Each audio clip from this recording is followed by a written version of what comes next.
সম্মানিত সাংবাদিক বন্ধুরা, আসসালামু আলাইকুম রহমতুল্লাহ।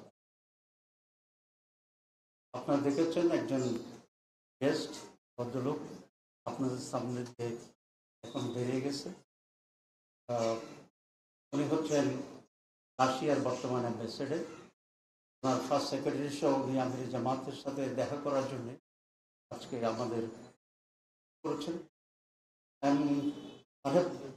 এটা হচ্ছে ফার্স্ট টাইম কোনো রাশিয়ান অ্যাম্বাসেডর আমাদের এই অফিসে আসছে।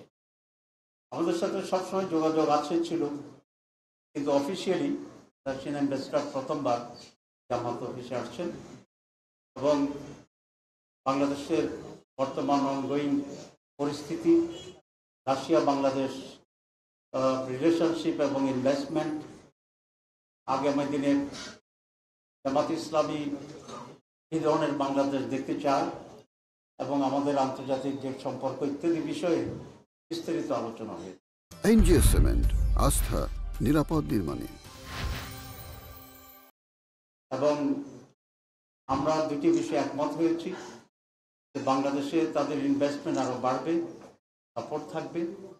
আপনারা জানেন যে 71 সালে রাশিয়া বাংলাদেশের স্বাধীনতার পক্ষে ভূমিকা পালন করেছে, আমরা সেই জন্য কৃতজ্ঞতা জানিয়েছি এবং তারা বাংলাদেশ জামাত ইসলামীর সাথেও এখানে একটা রেগুলার এঙ্গেজমেন্ট থাকতে চায়, এঙ্গেজমেন্ট চায় এবং আমরাও বলেছি যে হ্যাঁ, আমরা রাশিয়ার সাথে আমাদের এঙ্গেজমেন্ট থাকবে এবং আমাদের এই এঙ্গেজমেন্টটা কন্টিনিউ করবে আন্তর্জাতিক ইস্যুতে এবং বাংলাদেশের ডেভেলপমেন্টে আমরা পারস্পরিক সহযোগিতা কতদূর করা যায় সেভাবে আমরা একসাথে কাজ করি।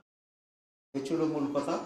তো আজকে এই প্রেস ব্রিফিংয়ে আমার ডান পাশে আছে যাকে আপনারা সকলেই চিনেন, আমাদের দলের মাননীয় সেক্রেটারি জেনারেল সাবেক সংসদ সদস্য মিয়া গোলাম পরোয়ার এবং তারও ডানে আছেন আমাদের মোবারক হোসেন ভাই, আমাদের সেন্ট্রাল হাইস্ট যে বডি এফএক্স বডি নির্বাহী এটার সদস্য এবং নানা ডিপার্টমেন্টের দায়িত্বে আছেন।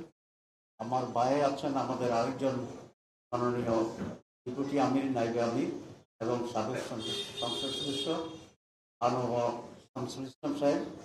উনি আবার চিটাগাংয়ের যে ইউনিভার্সিটি আছে সেই ট্রাস্টের উনি চেয়ারম্যান। তার বাইরে আছে রফিকুল ইসলাম খান, যাকে আপনারা সকলে আবার চিনেন, সবাইকে বোধহয় চিনেন আমাকে ছাড়া।